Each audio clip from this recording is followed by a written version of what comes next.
ETF index mutual funds నేర్చుకుని stock మార్కెట్లో రాణించాలనుకుంటున్నారా? వెంటనే ఈ నెంబర్కి కాల్ చేయండి.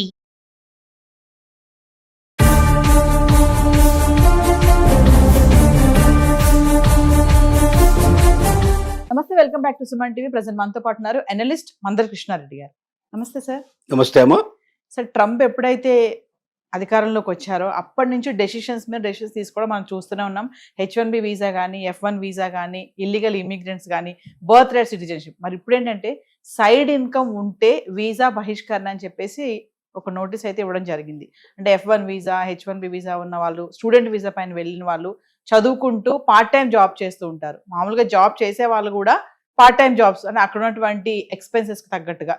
సో మరి ఇప్పుడు ఇది చేస్తే వీసా మొత్తం క్యాన్సిల్ చేస్తామంటున్నారు. ఒకసారి డీటెయిల్స్ మాట్లాడండి. ట్రంప్ తీసుకున్న నిర్ణయాల్లో మరొక నిర్ణయం ఏంటంటే, ఎలాంటి ఉద్యోగస్తుడైనా ఇంకా H1B వీసాకే చెప్పాడు అంటే ఇక మామూలుగా మిగతా విషయాన్ని అన్ని వచ్చినట్టే లేక దీంట్లోకి.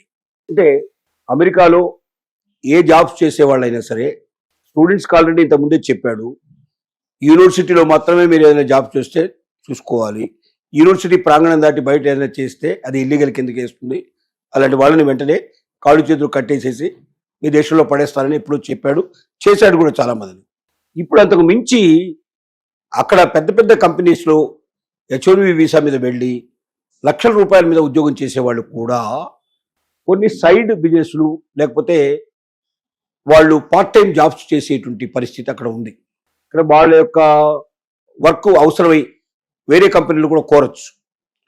వాళ్ళ ఆఫీస్ టైం అయిపోయిన తర్వాత మిగతా టైం లోపల ఏదైనా సమస్య వచ్చింది వాళ్ళ కంప్యూటర్లో కానీ లేకపోతే వాళ్ళకున్న సిస్టమ్స్లో కానీ ఏదైనా తేడాలు వస్తే వీళ్ళు వెళ్ళి దాన్ని రెక్టిఫై చేసి దానికి ఎంతో కొంత ఇన్కమ్ వాళ్ళు కొంత అమౌంట్ ఇవ్వడం అనేది సహజంగా జరుగుతూ ఉంటుంది. అలాగే చిన్న చిన్న వ్యాపారాల్లో కూడా వీళ్ళు పెట్టుబడి పెట్టడం తీసుకోవడం అట్లాంటివి కూడా జరిగాయి. ఇప్పటిదాకా అక్కడ వచ్చిన ప్రెసిడెంట్ వీటి మీద ప్రత్యేకమైనటువంటి ఏ రకమైన శిక్షలు విధించడం కానీ అట్లాంటివి జరగల.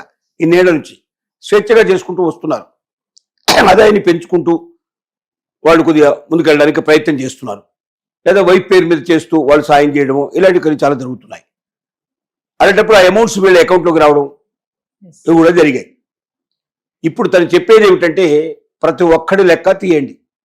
అక్కడ అతను చేసేటువంటి ఉద్యోగానికి H1B వీసా లోపల అతను వచ్చాడు, అతను ఉద్యోగం చేసుకుంటున్నాడు. ఎంత శాలరీ అయితే కంపెనీ నుంచి వచ్చిందో అంతే ఆదాయం అతని దాంట్లో ఉందా, అకౌంట్లో ఉందా, ఎక్స్ట్రా ఉందా, ఇంకా ఎక్స్ట్రా ఉందా, అది ఎక్కడి నుంచి వచ్చింది, ఎందుకు వచ్చింది, అది వేరే వ్యాపారం చేయడం వల్ల కానీ ఏదైనా పార్ట్ టైం జాబ్ చేయడం వల్ల కానీ అదనంగా వచ్చినట్టయితే తప్పనిసరిగా అతని వెంటనే దేశ బహిష్కరణ చేయాల్సిందిగా, అతని మీద యాక్షన్ తీసుకోవాల్సిందిగా కోరుకుంటున్నాడు. అంటే అతని ఉద్దేశం ఏమిటంటే, వీలైనంత వరకు మన దేశం మీద ఆధారపడి బతికేటువంటి వాళ్ళని మనం బయటికి పంపించేసేయాలి. మన దేశానికి డబ్బు తీసుకొచ్చేవాడు, మన దేశానికి ఆదాయ వనరులు సమకూర్చేవాడు, మన దేశానికి తన మేధస్సుతోటి ఎక్కువ లాభ్యం చేకూర్చేటువంటి వాడు, అలాంటి వాళ్ళు మాత్రమే మనకు ఉండాలి. అలా కాని వాళ్ళని పంపించమంటున్నాడు. ఇంకా ఈ మధ్య చెప్తున్న ఇంకో మాట ఏంటంటే, భారతదేశం నుంచి వచ్చినటువంటి వాళ్ళు ఇక్కడ ఉద్యోగస్తులుగా ఉండడానికి వీల్లేదు, పెద్ద పెద్ద పోస్టుల్లో ఉండడానికి అంతకన్నా వీల్లేదు అని కంపెనీస్ చెప్తున్నాడు. పెద్ద పెద్ద కంపెనీస్కి అతను ఇన్ఫర్మేషన్ ఇచ్చాడు, మీరెవరు అలాంటి వాళ్ళని మీ హెడ్స్గా పెట్టుకోకూడదు, వాళ్ళకి పెద్ద పెద్ద పోస్టులు ఆఫర్ చేయకూడదు, భారతదేశానికి నుంచి వచ్చినట్టు వాళ్ళకి ఎవరు అవకాశాలు ఇవ్వకండి అని కూడా ట్రంప్ నుంచి ఆర్డర్స్ వచ్చినట్టుగా తెలుస్తోంది. ఇది చాలా డేంజర్. అంటే ఒక రకంగా భారతదేశాన్ని బహిష్కరించడానికి అతను సిద్ధపడుతున్నాడు. అందుకే చెప్పాడు, చైనా పొదులకు విడిపోయినాయి, భారతదేశం రష్యా రెండు కూడా చైనా పొదులకు వెళ్ళిపోయినాయి, మా దేశం దూరం అయిపోయినాయి, అంటే మాకు సంబంధం లేదు వాడితోటి అన్నట్టుగా ఒక డిక్లరేషన్ కూడా ఇవ్వడానికి ప్రయత్నం చేశాడు. ఇవన్నీ ట్రిక్స్ అన్నట్టు ప్రయోగించడం, భారతదేశాన్ని ఒంటరిగా చేసేసి చివరికి భారతీయులను ఒంటరిగా చేసేటువంటి, భవిష్యత్తులో ఏదైనా యుద్ధాలు గిట్లా వచ్చినట్టయితే వేరే దేశాలు సాయం చేయకుండా ఒక అస్త్రంగా దీన్ని తీసుకోవడానికి ప్రయత్నం చేస్తున్నాడు. ఏది ఏమైనప్పటికీ ఇది చాలా చెడ్డ పని. రెండోది ఏం చెప్తున్నాడంటే, H1B వీసాలు ఎవరైతే పొందారో, మీరు ఎక్కడి నుంచి అయితే దాన్ని పొందారో మళ్ళీ అక్కడికే వెళ్ళి మీరు అప్లై చేసుకోవాలి. అంటే ఇప్పుడు ఇవాళ అమెరికాలో ఉన్నారు, H1B వీసా అయిపోతుంది, అది ఎక్స్టెండ్ చేయమని ఇక్కడే రిక్వెస్ట్ చేస్తే ఎక్స్టెండ్ చేసే అవకాశాలు ఉన్నాయి ఇంతకుముందు. ఇప్పుడు ఏమంటాడంటే, మీకు ఎంతవరకు అయితే డేట్ ఇచ్చారో ఆ డేట్ వరకు ఇక్కడ ఉండి, ఈ డేట్ అయిపోయిన తర్వాత మీ దేశానికి వెళ్ళి అక్కడ మళ్ళీ అప్లై చేసుకొని మళ్ళీ కొత్త వీసా పొంది మీరు ఇక్కడ రండి. ఈ వీసాను ఎక్స్టెండ్ చేసే అవకాశం లేదు. స్వదేశానికి వెళ్ళి చేసుకుని రావాలి. ఎక్కడైతే మీరు అప్లై చేసుకున్నారో అక్కడికి వెళ్ళమంటున్నారు. భారతదేశంలో అయితే భారతీయులు ఇక్కడికి వస్తారు, చైనా వాడైతే చైనాకు పోతాడు. ఏ దేశం నుంచి అయితే అప్లై చేశారో వీసాకి ఆ దేశానికి వెళ్ళి మళ్ళీ అక్కడ కొత్త వీసా తీసుకుని మళ్ళీ అమెరికా అడుగు పెట్టండి. దీనివల్ల ఎంత ఖర్చు వస్తుంది, ఎంత శ్రమ పడాల్సి వస్తుంది. ఒకసారి ఎక్స్టెండ్ అయింది ఆటోమేటిక్గా. ఇప్పుడు 10 ఏళ్ళు అయింది, 5 ఏళ్ళు ఇక్కడ అయింది, 10 ఏళ్ళు అయింది. ఇంతకుముందు అయితే 15 ఏళ్ళు, ఇంకో 5 ఏళ్ళు 4 ఏళ్ళు ఎక్స్టెండ్ చేసేవాడు. కంపెనీ లెటర్ ఇస్తుంది, కంపెనీ లెటర్ మీద దాన్ని ఎక్స్టెండ్ చేసేవాడు ఆటోమేటిక్గా. ఎందుకు మళ్ళీ ఇండియాకి వెళ్ళాలి, మళ్ళీ ఎందుకు అప్లై చేయాలి అంటే ఏంటి, ఇవ్వకూడదు అనేటువంటి ఆలోచన ఉందన్నమాట.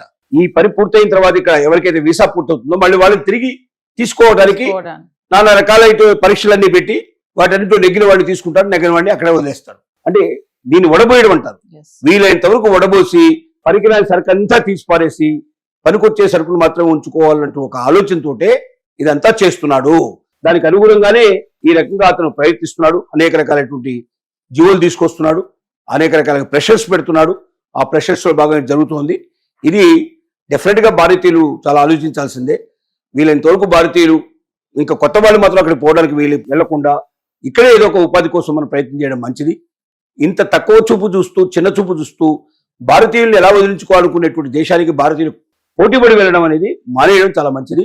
ఎప్పుడైతే భారతీయులు దాన్ని పెద్దగా పట్టించుకోవడం మానేస్తారో అమెరికాని, అప్పుడు మన కోసం వెంపర్లాడే పరిస్థితులు ఏర్పడతాయి తప్ప, ఎప్పటిదాకైతే మనం భారతదేశం అమెరికా కోసం వెళ్ళడానికి సిద్ధపడుతున్నారో భారతీయులు, అక్కడ చదువుకోవడానికి, అక్కడ ఉద్యోగం చేయడానికి పోటీ పడుతున్నారో, అప్పటిదాకా ఈ రకమైనటువంటి అసహించుకోవడాలు, ఈ రకమైనటువంటి నిర్ణయాలు తీసుకోవడం అనేది తప్పనిసరిగా జరుగుతాయేమో అని అనిపిస్తుంది. సో ప్రెసెంట్ అయితే మన వాళ్ళ పైన ఎక్కువ అలర్ట్ అయితే బాగానే ఉందనుకోవచ్చు అంటారు. అలర్ట్నెస్ డెఫినెట్ గా డేగ కన్నుతో చూస్తోంది. ఎక్కడ తప్పు జరిగితే ఎక్కడ పట్టుకుందామా, ఎక్కడ వాళ్ళని దేశం నుంచి పంపిద్దామని ఎదురు చూస్తోంది.